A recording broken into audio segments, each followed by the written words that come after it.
Alors, exercice 1. Alors, c'est série numéro 3.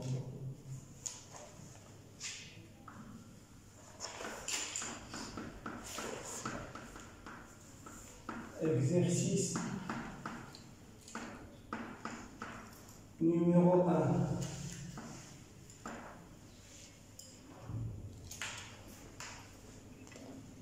Alors, interaction entre deux fils.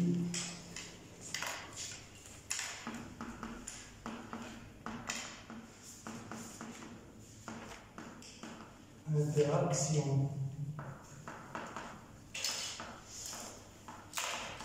entre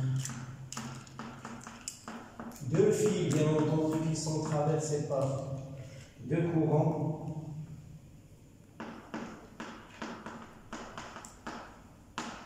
Définition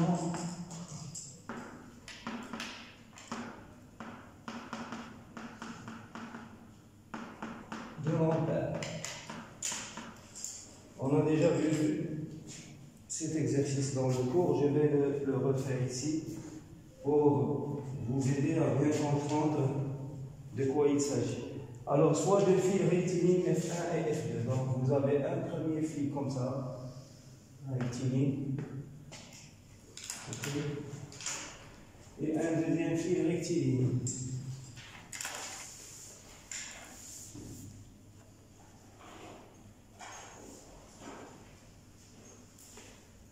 Donc ça c'est F1, bien entendu, qui est porté par, je vais dire, Z1. Et à une distance T, se trouve un fil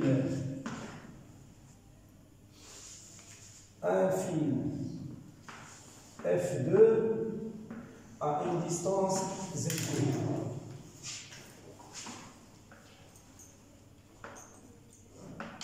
Et ici, nous avons la distance T.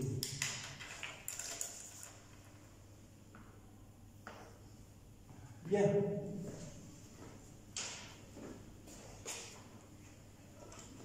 Alors, ce sont deux fils infiniment longs qui sont parallèles, distants de T, qui sont parcourus respectivement par des courants I1 et I2. Donc, vous avez dans le fil F1, vous avez un courant que je vais appeler I1. Et dans le fil F2, j'ai un courant que je vais appeler I2. Alors, trouvez à l'aide du théorème d'Ampère l'expression du champ magnétique B1 produit à la distance D du fil F1. Nous n'allons pas refaire tout cela parce que nous l'avons déjà vu dans le cours, dans le chapitre 3.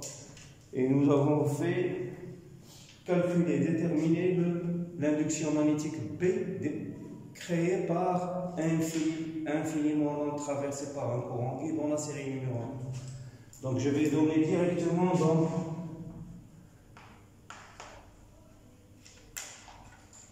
alors l'induction magnétique.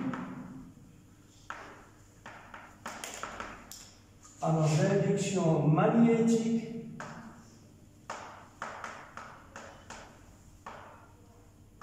B1, alors créer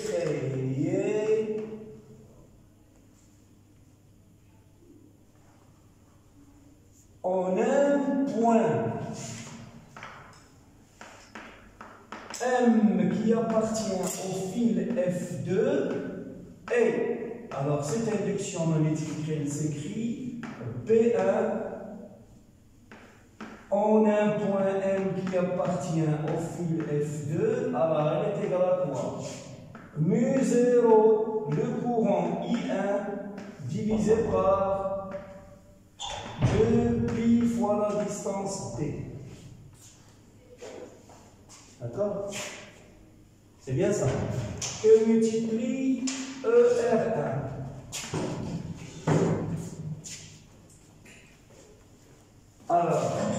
par exemple,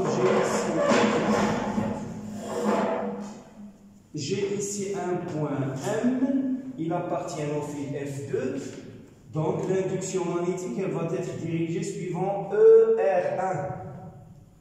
Et ça c'est ER1. Alors, ER1, Eθ1, EZ1. Donc,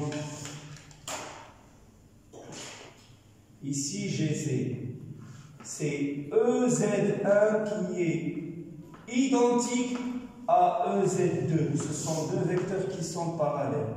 Et le vecteur qui se dirige vers le tableau, c'est exactement, c'est Eθ1. D'accord? Et là, j'ai le vecteur, bien entendu, EZ1. Et j'ai déjà dit qu'il est identique à EZ2 puisque les deux fils sont parallèles.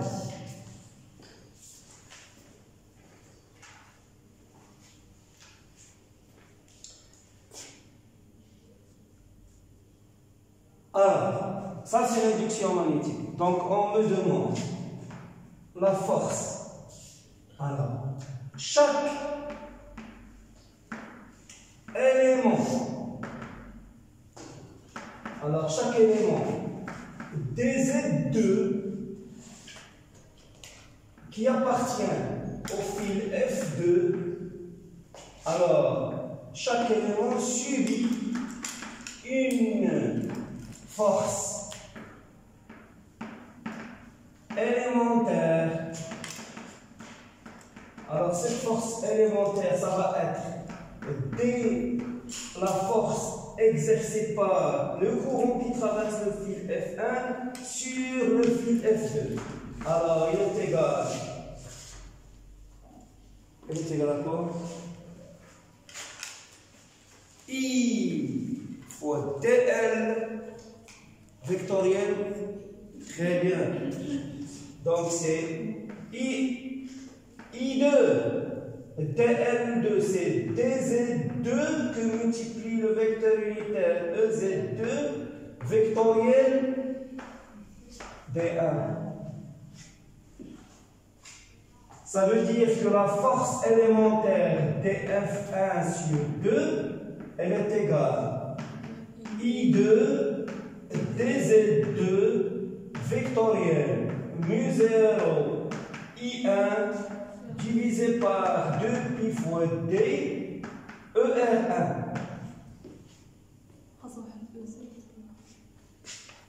Merci beaucoup, mademoiselle. Oui. Oui. Ou bien dz2 vecteur. Donc dz2 que multiplie EZ2 vectoriel mu0 I1 sur 2pi fois d fois ER1. Et ça, c'est EZ2.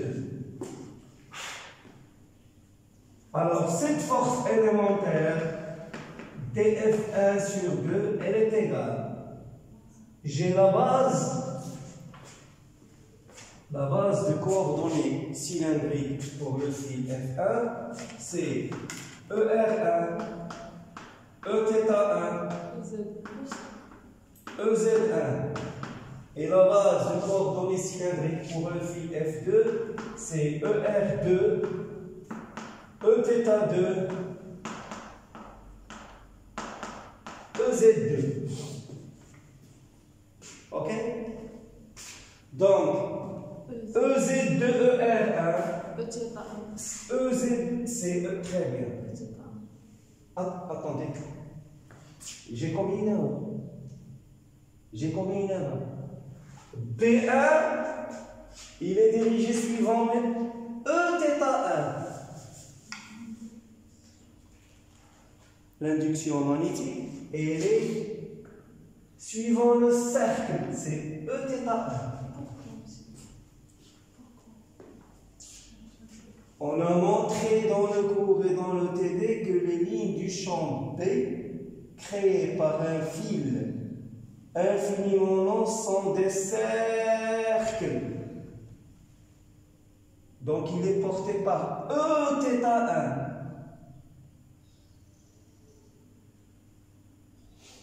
D'accord? Donc,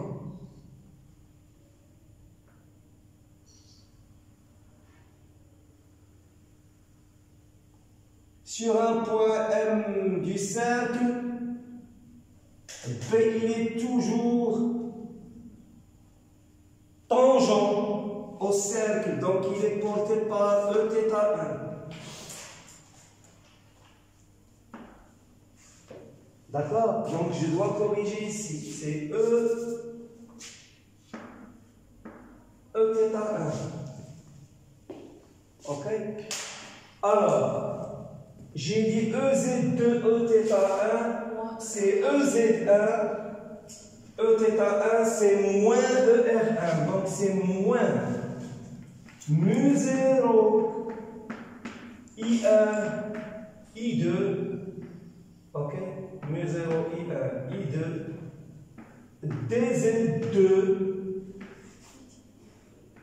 divisé par 2pi fois la distance d multiplié par le vecteur unitaire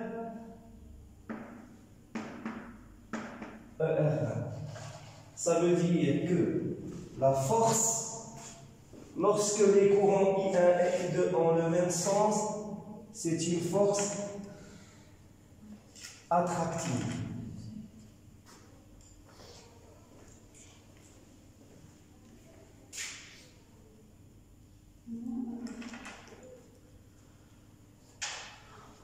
Qu'est-ce que vous avez dit, mademoiselle?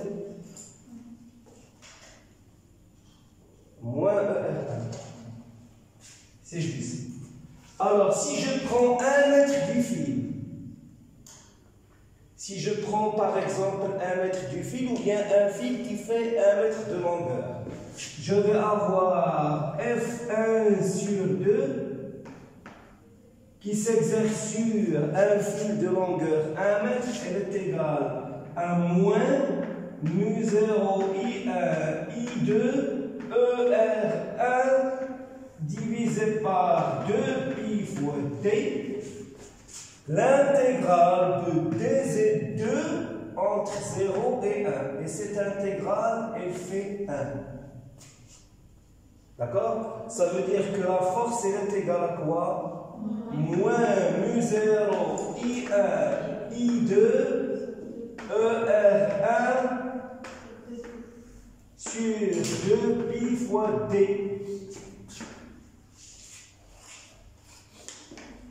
Ça, c'est la force exercée par le fil F1 sur le fil F2.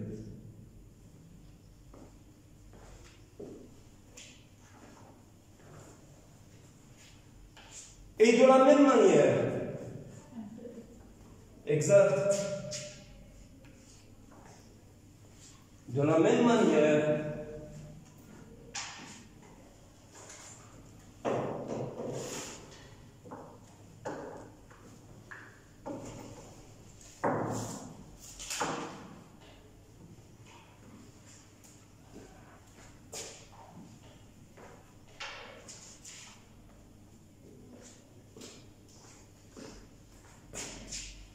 alors, on peut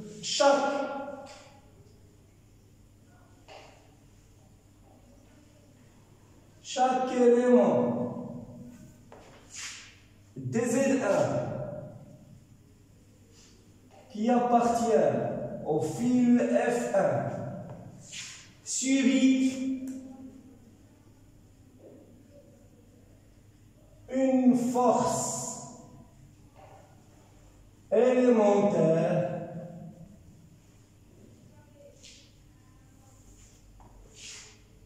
d F2 sur 1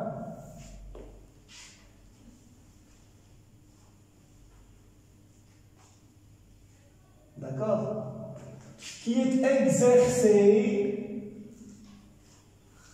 par l'induction magnétique créée par le fil F2. Ok? Et cette force dF2 sur 1, elle est égale à quoi? I1. dZ1, merci. Vectoriel B2. Très bien. Et B2, il est égal mu0 I2 sur 2pi D. Très bien, Eθ2. Vous avez tout compris.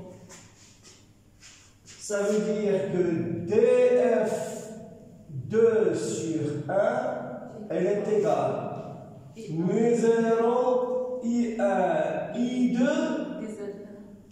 dZ1 divisé par 2pi fois D, EZ1 vectoriel, EZ1 vectoriel, Eθ2, c'est égal mu0 I1 I2 dZ1 sur 2pi D moins E.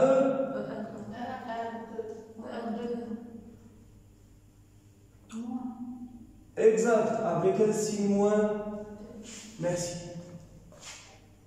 Moins mu0 I1 I2 dZ1 ER2 2pi D, et ça c'est égal à moins D F. Très bien, 1 sur 2. Pourquoi? Car nous avons ER1 égale à moins. Très bien. En effectuant le calcul, donc, 1 mètre de F1 subit la force, alors ça va être F2 sur 1 qui est égal moins mu0 I1 I2, ok, sur 2pi fois D ER2, l'intégrale de dZ1 de 0 à 1 qui n'est autre que 1. Donc qui est égal moins mu0 I1 I2 sur 2pi fois D ER2.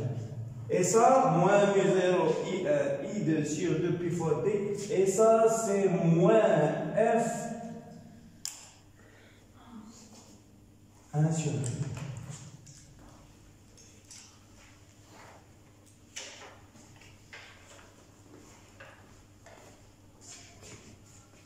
Ça veut dire quoi? Regardez, qu'est-ce que je peux dire? Regardez F1 sur 2 et F2 sur 1. Alors, si I1, le produit I1, I2 est positif, ça veut dire quoi? Ça veut dire I1 positif et I2 positif, ou bien I1 négatif et I2 négatif. Donc nous avons la configuration suivante, c'est-à-dire deux fils avec des courants comme ça, ou bien deux fils avec des courants comme ça.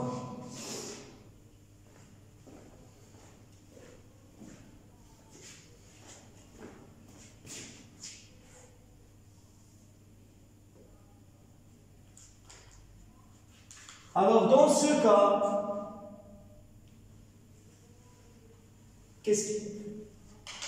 Dans ce cas, qu'est-ce qui va se produire?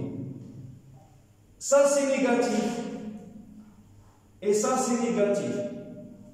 Donc les forces, vous allez avoir le premier fil, par exemple dans cette configuration. Le premier fil, alors, il va attirer le premier, donc ça c'est F1 sur 2.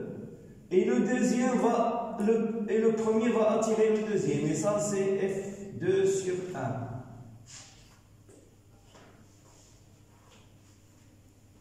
D'accord? Et la même chose si les courants descendent. Donc je vais avoir une force comme ça et une force comme ça. Donc les deux forces sont attractives.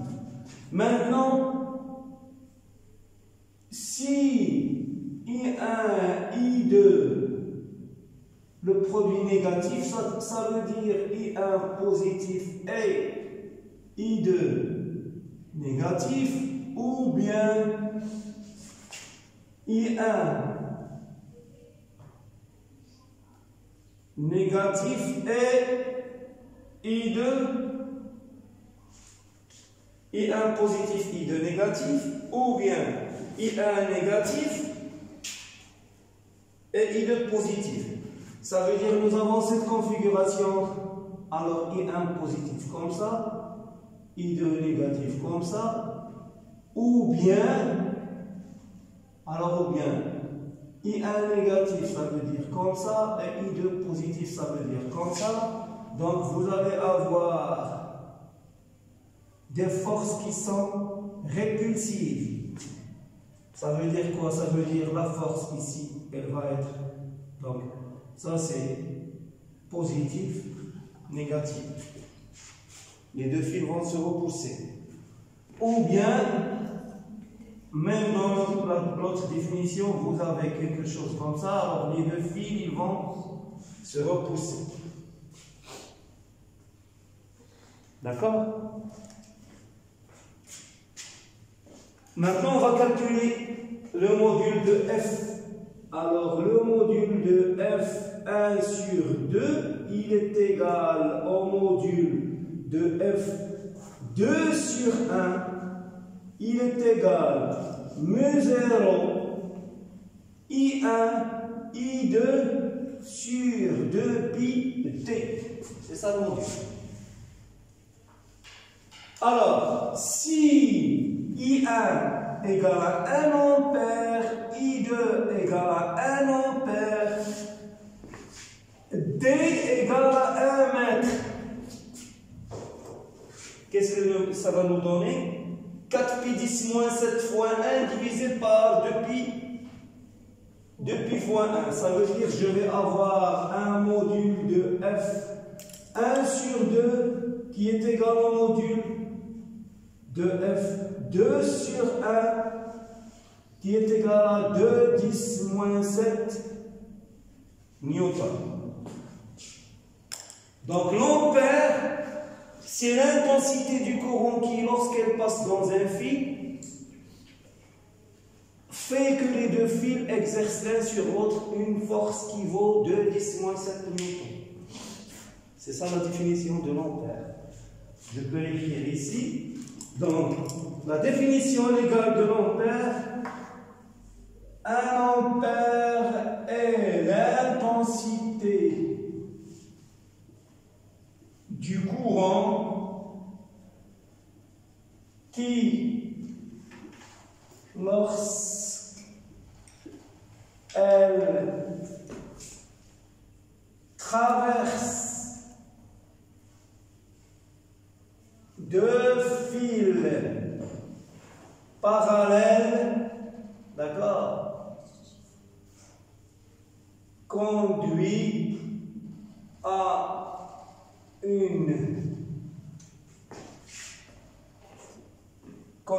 quoi? À une attraction Y I1, I2 positif ou répulsion si I1, I2 négatif une attraction qui vaut 2 10 moins 7 newtons. 4 pi 10 moins 7, 1, 1, ça fait 1, sur 2 pi, ça fait 2, 2 10 moins 7 newtons. Donc ça, c'est